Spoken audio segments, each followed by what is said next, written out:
Well, good morning, everybody. I guess this is Mitch 1814 on YouTube or on the Facebook. We got a page on there that's Gunman 1873. Probably need to make them the same name so it don't confuse people. We're still in the learning process of knowing how to do some of this stuff. But anyways, and by some kind of misfortune, anyways, my wife had to work today. She's usually my camera lady, and so and we do this on a cell phone.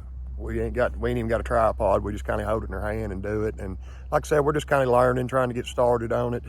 We're gonna do a little bit of a video where I was talking about the other day, a little bit about home defense. Not only do you need home defense, you know, what if you're not in your home, you're in your garage and it's several feet from the house.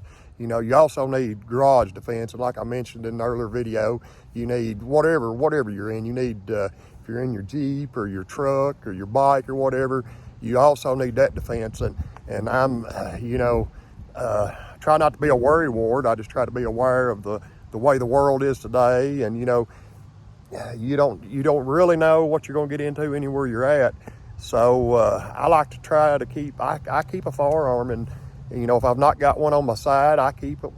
If I don't necessarily keep it in the vehicle all the time, if I leave in a vehicle, I make sure I put one in it, and I've got one with me as I'm on the road, because like I said, you never know what you're going to venture into. So anyways, we're going to do one on maybe garage garage defense, vehicle defense, just on yourself, whether you're just out and you just need defense when you're not at home. But anyways, we're going to go from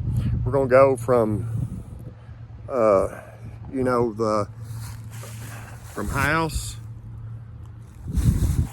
to garage, which my garage is several feet from my house.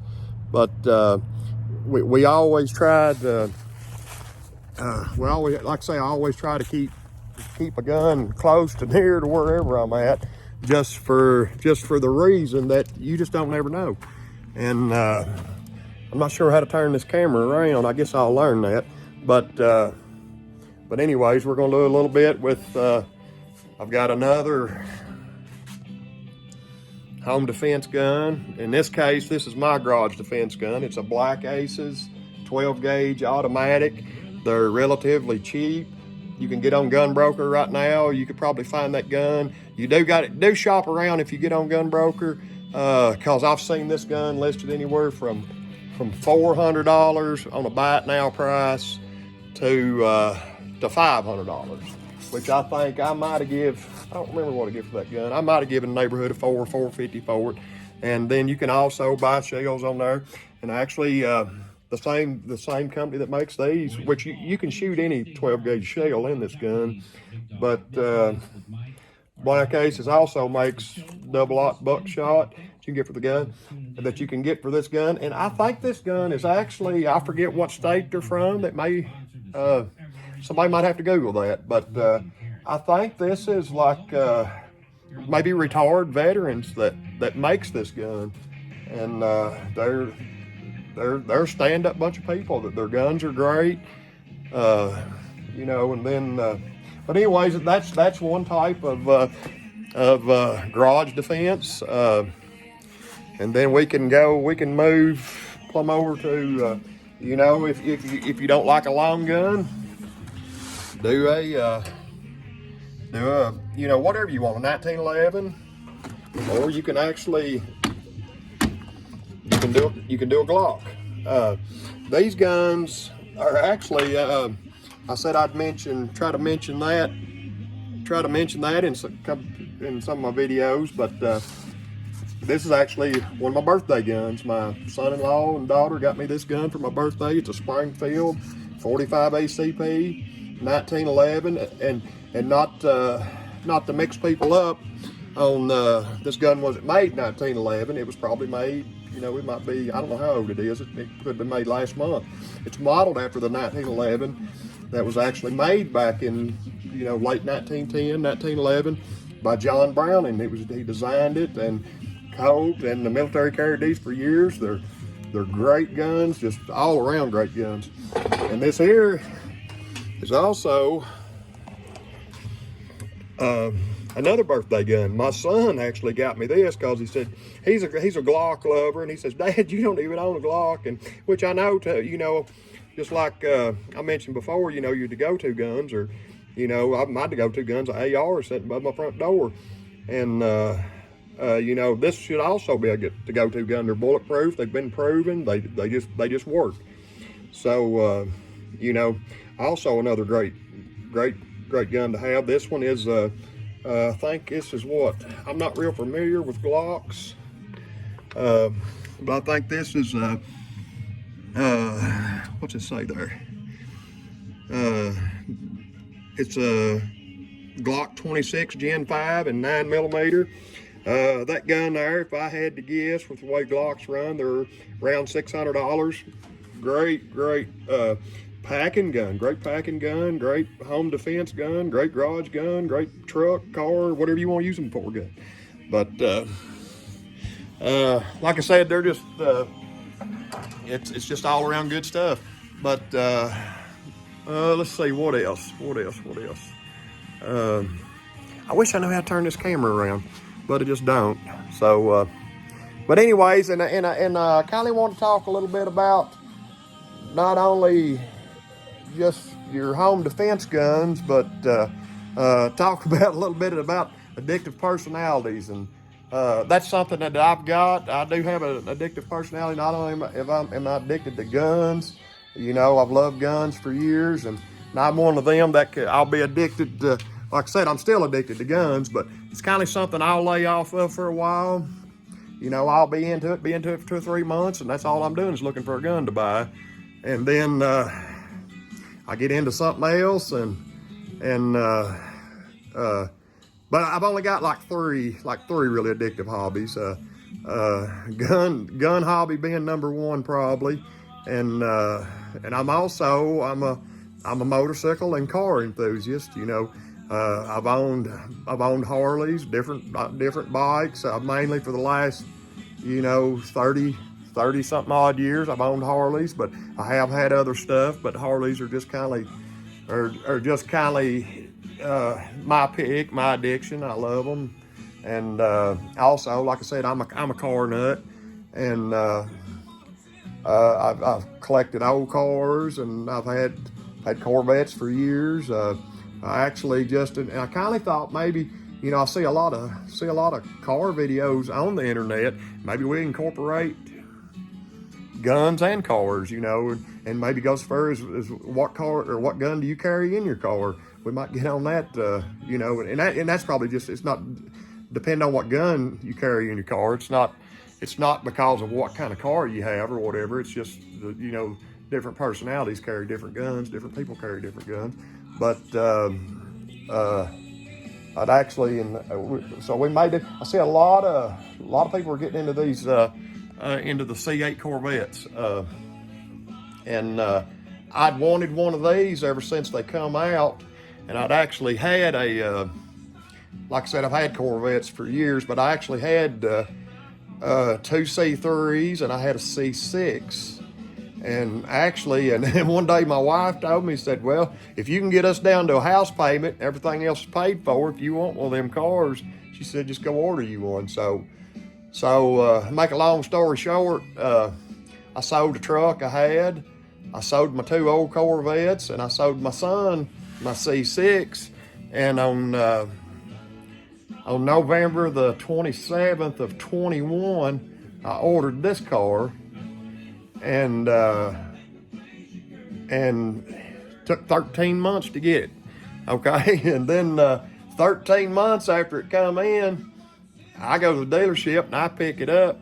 Well, I hate the wheels that's on it. They're the ugliest things ever was. I don't like the spoiler on it. I don't like the front splitter on it. And you would think somebody that gets a brand new Corvette would just love it, but I love the car, love the body lines of it, but I absolutely hated the way that GM had dressed it out. Because to me, they ruined the car. They took a perfectly good car and just made it ugly. So what I did is first thing I done, I brought it home, drove it straight from the dealer, I brought it in, pulled it up on the lift, took the tires and wheels off of it, put them on Marketplace for sale, and I got on the internet, and it come out with 20s in the back, 19s in the front, and a silver wheel. We'll actually walk around here, and I'll show them to you. They are ugly. They are ugly. But if anybody wants to buy them, there's a set of brand new wheels off of 2023 Corvette Stingray. You couldn't buy the tires for what I'll take for all of it. I'll take $1,000 for all of it if anybody wants it. But anyways, make a long story short, or make a short story longer. I don't know how we're going to end up looking at this. But anyway, like I said, I brought this car in and brought it in and basically took it apart. Over there's the front splitter on the wall, and like I said, and I'm actually, the only thing I like being done, which like I said, when I changed the back wheels to 21s and the fronts to 20s, that means the tires, my factory tires wouldn't work, so I had to, not only did I have to order wheels, I had to order tires, and then my wheels had chrome sensors in them, so I had to order black sensors, and then of course I had chrome lug nuts, so I had to order black lug nuts. So make a long story short again, here I am having to buy every bit of it for it. But anyways, and my back wheels won't be in till January the 16th. There's the back tires. I've already got them ready for it. And like I said, I had to, I didn't like the ground effect that was on it. They had a little piece on the side. It's also leaned up over there. So me and my son put the ground effects on it. And like I said, we put a front splitter on it. And actually, I lowered this car an inch from the factory, and I got to checking around, and it's a little bit pricey to do it, which I'm kind of one of them that if I can do it myself, I will.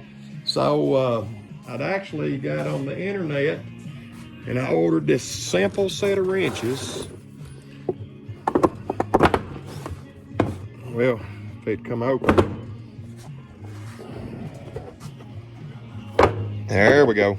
Simple set of wrenches that for 60 bucks, a little bit of willpower, a little bit of, gotta have a little bit of mechanical knowledge, but for, you know, we lowered this car ourselves, and it's just, all it mounts to is just, it's got coilovers all the way around.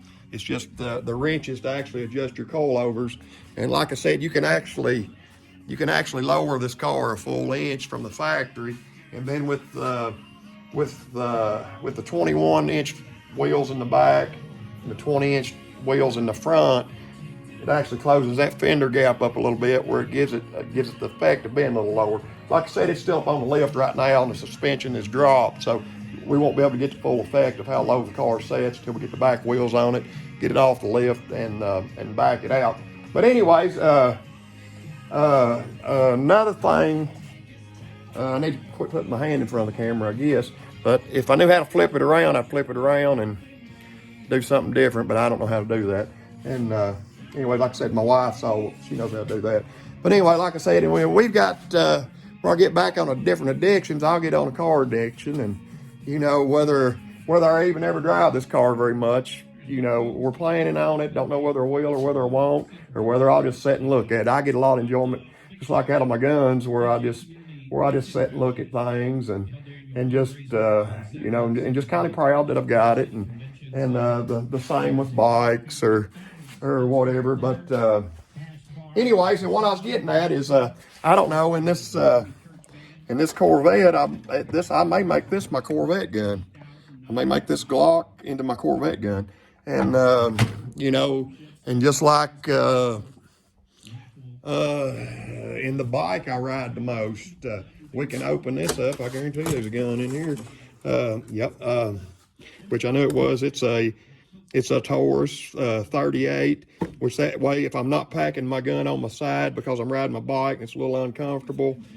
If I get off and go in somewhere or whatever, this here's got a, you know, it's got a in the britches holster on it. You can just stick it down in there. It's easy to get to. You can just stick it right in there. But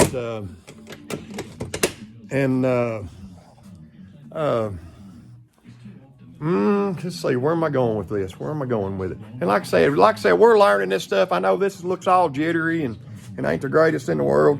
But anyways, I'm gonna take this. I'm gonna take this shotgun out here and kind of. I've set up a target, and we might shoot. I tell you what, let's shoot a 1911. Let's grab this gun.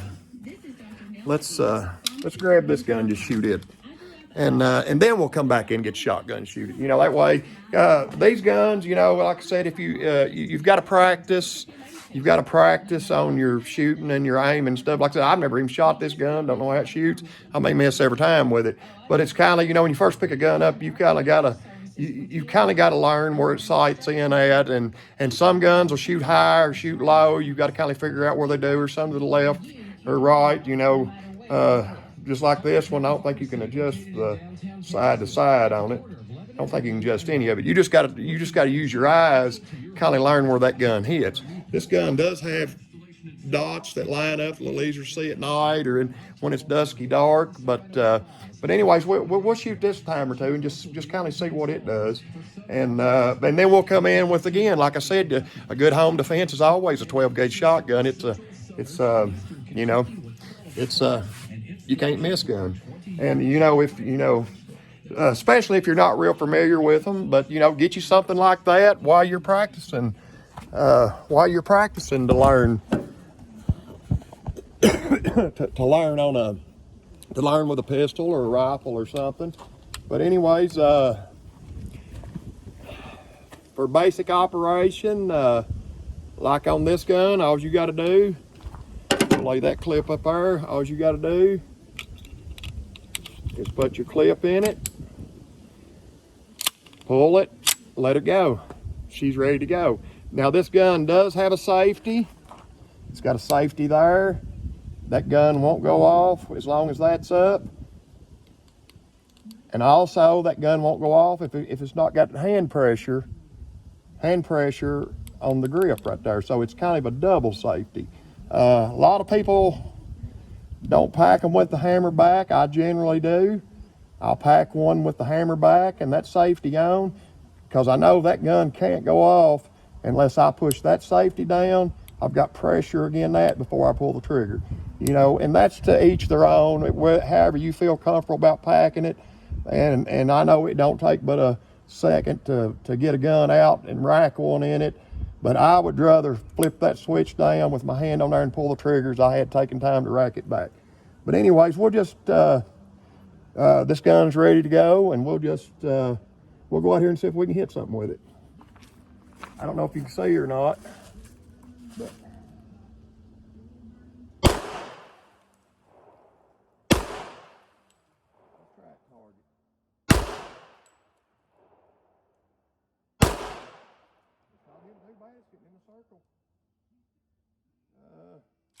Sometimes they do that. Sometimes it might jam a little bit. Like I said, this gun is fresh out of the box, never been old. But and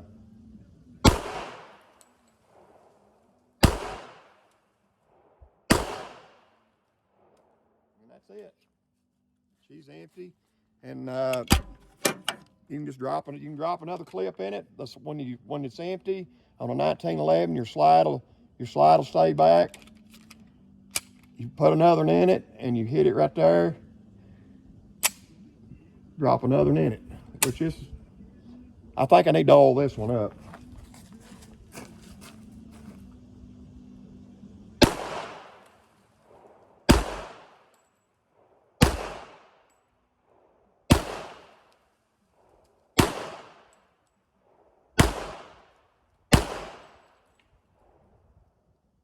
There we go. And that's 1911. And I also, that's generally my packing gun. Not this gun, but I generally pack a 1911. It's a little shorter gun. It's it's a 45, but it's a camber.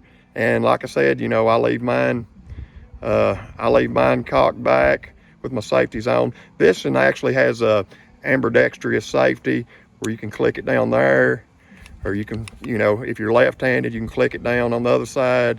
or just, you know, however you need to do. But that's generally what I pack. Let me run in here real quick and get this shotgun, and we'll see what it can do to the target.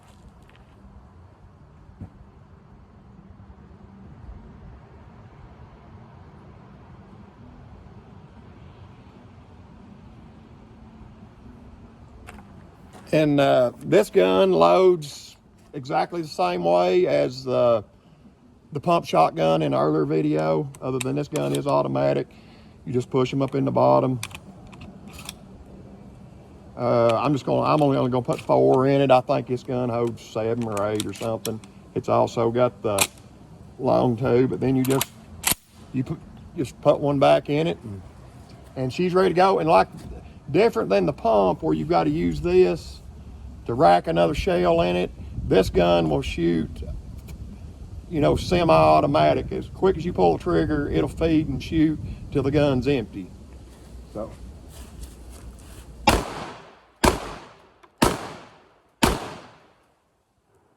we go. And it's just, they're all around great guns, and just all around great guns.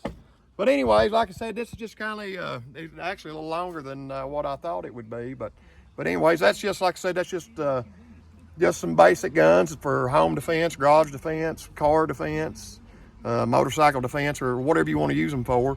And but anyways, like I said, we're still learning. I'm sorry I didn't have a better camera lady or cameraman or whoever, if there wasn't nobody around today.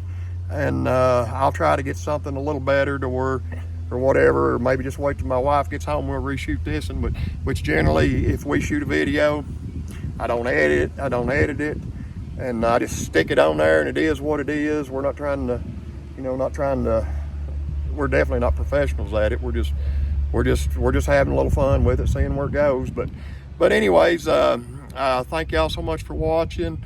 Click your like button, subscribe, and we'll try to be thinking up something else to do, and hopefully I get better at working these cameras. All right, y'all have a good day.